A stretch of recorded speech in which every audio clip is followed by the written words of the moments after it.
Pode ser o que eu ainda acho que é, mas foi estranho. Aí o jeito que eu fiquei, o jeito que eu mudei, o corpo, a pele caiu, foi muito estranho. Essa foi estranha mesmo, tô endemoniado de verdade, gente. Pelo amor de Deus, me leva pra igreja. Como que foi isso aí? Explica mais detalhes. Incorporação. Foi um dia que eu tomei 12 gramas de cogumelo, né? Porque aí, na minha visão, os psicodélicos fazem? Eles te colocam no estado de hipnose medicamentosa. Então, seja cogumelo, seja ayahuasca, você vai entrar na força pelo período em que aquilo durar no seu corpo, e isso rebaixa o seu crítico. Como eu sou muito racional, muito crítico, muito cético, então fala assim, eu tô sentindo uma presença na sala. Eu falei, é a dela. Ou é a sua ou é a dele, não tem outra. Eu, o cachorrinho que tava andando por aqui quase agora, acabou. Mas se esse crítico abaixa, então você fica um pouco mais suscetível a, de fato, sentir se há ou não mais alguma coisa acontecendo. Eu tomei essas 12 gramas, e aí, em um determinado momento, eu tava deitado lá na nossa chácara, eu olhei pra uma moça que tava do meu lado, e parece que eu assisti um filme dentro do olho dela, o olho esquerdo dela. Ela tinha um olho verde, assim, bem forte, assim, estilo seu. E ela, na época, tava tratando uma questão com drogas e tal. E aí eu conversava com o olho dela, o seu esquerdo é aqui, né? Eu conversava com o olho esquerdo dela e eu via pessoas dentro do olho dela. E eu falava assim pra ela, eu posso falar com o seu olho? Ela pode? Eu falei, porque eu tô vendo um cenário gigante dentro do seu olho. E aí eu falava com essas pessoas e falava assim, vocês não têm o direito de vir aqui neste presente momento deixar ela drogada. Então ela, de certa forma, ela é meio parente minha. Eu reivindico a cura dela, eu reivindico a libertação dela, porque não é justo que ela viva esse processo. E ela chorava. Você falava isso em consciência ou falando com a boca? Eu falava com a boca. E ela ouvia. Não era telepatia. Não, eu falava com a boca e ela ouvia. Mas isso ela me contou depois, porque eu não fazia nem ideia de que eu tava falando tudo isso. Eu jamais deixaria eu falar um negócio desse. Então, tipo, alguém tava falando por você. Isso já era. Então, eu ouso pensar que é algum nível da minha própria inconsciência. Tá. Mas você estava totalmente inconsciente. Eu estava totalmente consciente. E aí teve um momento que eu fiquei consciente. Naquele momento eu ouvi um uivo, ouvi uma ventania e ouvi um trovão, tudo ao mesmo tempo, assim. Aí eu pesquisei, procurei assim, falei, nossa, o som desse ritual era no celular, não tinha uma música grande, alta tocando, né? Aí eu deixei quieto, mas eu ouvi de novo. Quando eu ouvi de novo, quando fez esse barulho de trovão, a minha mão fez assim. Sozinho. E eu falei assim, epa, rei em ação. Sozinho. E eu falei, não sei nem o que é isso. O que é epa, rei, o que é em ação, não sei, não faço ideia. Mas eu falei esse negócio e a minha prima falou assim, o que é isso? Eu falei, sei lá. Se você que não é crente não sabe, eu menos ainda, né? E deixei por isso mesmo. É coisa de Umbanda isso aí, né?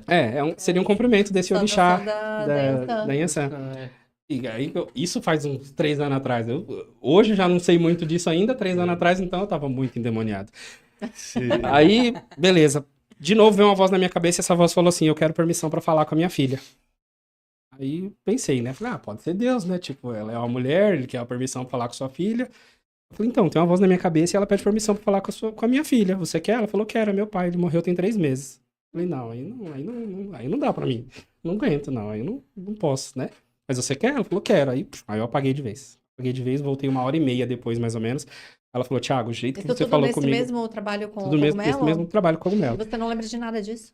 Então, eu lembro desse começar, por exemplo, assim que eu fiz com a mão, uma outra situaçãozinha, ouvir esses sons, a parte que eu fiz a pergunta, mas ela falou, Thiago, o jeito que você falou comigo, o jeito que você tocou minha orelha, o beijinho que você deu na minha sobrancelha esquerda, aqui em cima, era o meu pai 100%, mesmo que você não acredite, ele veio aqui e falou comigo, inclusive coisas da minha intimidade com ele que você não saberia jamais. Falei, então tá bom, né, então, sei lá, não consigo entender esse fenômeno. Pra mim, ainda continuo achando que é o fenômeno que eu normalmente entendo que é esse acesso a esse campo, porque para todos os efeitos eu tava dentro desse 1 metro perto dela, ela sabe quem é o pai dela, talvez esse pai dela, de fato, quisesse falar alguma coisa com ela, ou não sei se isso é de fato espiritual, ou se isso é de fato só científico, mas também não tô aqui pra contradizer, eu sei que eu vivi, foi real pra mim, foi real pra ela, e não tô defendendo nada nem ninguém. E de novo, nesse mesmo ritual, inclusive, passado 1 hora e pouquinho depois, eu fui sentar numa cadeira, e aí tinha uma outra moça lá, e tinha um rapaz também deitado no último canto, e aí eu via o filho desse rapaz, eu sei que esse rapaz tem um filho e mora com a avó, e aí eu vi o menino sentado numa cama com a coberta em cima, chorando muito. E aí eu falava assim, na hora eu entendi, falei, isso é seu filho, por que ele mora com a sua mãe?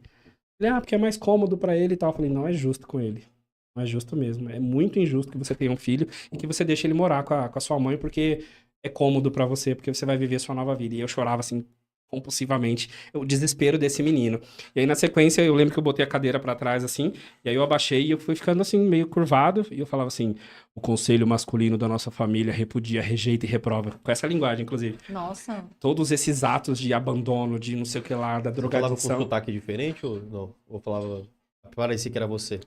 Não sei, o sotaque... Não, quem ouviu, que foi no caso minha mãe, minha esposa, tudo mais, ela falava... E eu sou sempre zoeiro, né? Eu sou sempre da palhaçada. Então ele fala assim, esse daí não é o Thiago normal. Esse daí não... Tem Eu acho alguma que ele coisa não acontecendo. performaria desse jeito aí. Aham. E eu, fisicamente, eu sentia como se meu cabelo fosse grande, bem grisalho, assim, na altura do... Até como parece esse velhão indígena que aparece nas imagens da internet. Então, o cabelo grande, grisalho, até meio parecido com a sua avó também. É meio grisalho, eu curvado, assim, a pele meio caída de lado. E eu falava essas coisas pra esse rapaz e também pra essa outra moça. E Você eu não me sente lembro... assim que poderia ser um ancestral indígena? Assim, ou um ancestral indígena, ou se é que existe vidas passadas, talvez eu mesmo, muitos anos pra trás, e eu, na hora, eu sentia uma cronologia. E essa cronologia me dizia que era como se o que tava ali media em torno de uns 300 anos. Pelo jeito da voz, pelo jeito da roupa, o jeito que eles me viram atuar, né, nisso tudo. Não, mas E eu acredito que eu nós, jamais faria assim, brincando ou nós zoando. vivemos na consciência do ancestral. Nós fomos Sim, eles sim, uns dias, né? sim. Ou um ancestral nosso mesmo, porque era um ritual meio que da minha família, de certa forma, né? É. Então eu pensei assim, jamais, eu não brincaria com isso, ou talvez brincasse, mas não Dessa lá na forma aí, força, né? ou talvez isso tudo pra durar assim 4 horas desse jeito. Então acho que experiências como essas foram desconstruindo, e eu pensei, falei, talvez a religião chamasse de cavalo, chamasse de aparelho. Falou, não, eu fui útil a alguém que precisava falar e alguém que precisava ouvir. Então, chame esse fenômeno do que você quiser. Seja da fé ou seja da ciência, tudo bem, eu fui útil àquele processo. Então, entender que aquilo não era um demônio, que aquilo não era o diabo, que aquilo não tomou minha vida e eu tava, sei lá, cumprindo obrigações numa encruzilhada e etc., de novo, continuaram nessa desconstrução, né, desse processo de fé todo. Então, para todos os efeitos, eu não sou um ateu. Eu só descrevi de tudo, eu precisei desconstruir tudo, para que então eu pudesse enxergar esses fenômenos, talvez de um ponto de vista um pouco mais fenomenológico, né, um pouco mais científico, talvez, mais racional, para na sequência poder ir dosando. Ó, isso eu acredito, isso sim, isso não, isso eu consigo Isso não faz sentido. Isso não faz sentido, isso daqui dá para fazer de novo se eu chegar no mesmo estágio de consciência. E aí esses recados, por exemplo, isso continua até hoje, né? Mas não com esses trejeitos ou mudança de voz e tudo mais, mas até hoje eu tô lá na porta, de repente eu fecho o olho assim, meu olho vira, eu pego e Acontece a mesma conto a vida. Momento do transe. No momento do transe. Então, na minha visão, é só o transe, é sempre o transe. E na Umbanda, você consegue induzir esse mesmo transe por meio da cadência dos tambores. Se a pessoa for suscetível, ela fecha o olho e vai. Eu não sou. Eu, por exemplo, eu nunca entrei em hipnose. O que me hipnotiza é tomar uma medicina. E tem que ser em doses altas. Aí me derruba, o olho fecha e aí eu fico quieto. Eu danço, fico lá todo pan. No normal, eu tô sempre quieto. Tomei 18 gramas, só cruzei o bracinho, fechei. Foi 6 horas assim, perfeito. Ou seja, mesmo 18 gramas, não 18 me... gramas de cogumelo? De cogumelo. Caramba. Mesmo 18 não me derruba tanto ainda. Falam que a dose heróica é de 10 gramas, né? Tem várias teorias, né? Mas as que eu ouvi, por exemplo, a partir de 5 já seria uma dose heróica. Pra você ir pro Aí outro lado, vai é pro 10 outro lado. gramas. E no meu caso, eu gosto bastante das misturas, né? Então eu tomo, por exemplo, 10, 12 gramas de cogumelo com meio copo de ayahuasca. Ou pego sintéticos, por exemplo, e também tomo, ou com ayahuasca ou com cogumelo. Maravilha. Sintéticos quais? MD, por exemplo, eu gosto muito de tomar LSD nos rituais de ayahuasca. LSD eu adoro. Tomar LSD. E como que eu falo para as pessoas? Mas é uma... Como a minha casa não é ayahuasqueira, então eu não tô preso aos formatos e aos dogmas das religiões ayahuasqueiras, né? Barquinha, Santo Daime e União do Vegetal. Nem mesmo qualquer outro formato. Sim, sim. E a partir do momento que o índio me vendeu a garrafa, não é mais dele, a garrafa é minha, eu vou fazer do meu ritual do jeito que eu quiser fazer. Então, com ou sem músicas indígenas, embora eu adore, embora eu também tenha origem, né, tanto o Pataxó quanto o Tupinambá, tanto pelo pai quanto pela mãe. Mas, assim, quase sempre, eu já levei vários indígenas lá, então, quando dá o momento de botar os pontos, eu boto os pontos, boto louvor, boto música indígena, boto rock, boto Pink Floyd, boto Tim Maia, Ed Mota, reggae, rap, tudo que der na Mas telha. tem uma música, né? Exatamente, sempre tem que ter música, né? E quase sempre músicas instrumentais ou músicas que imitem sons da natureza, sons bineurais, as que eu mais adoro, de certa forma, para poder botar nos rituais. Porque eu acho que a música, ela também ludibria muito o processo, né? Você vê o pessoal dançando, não vai aprofundar. Tem gente que fala que atrapalha. Eu não acho que atrapalha, eu acho que ajuda. Mas experimenta fazer no silêncio. Ou experimenta botar um sonzinho assim de passarinhos natureza. e vento. Já fiz.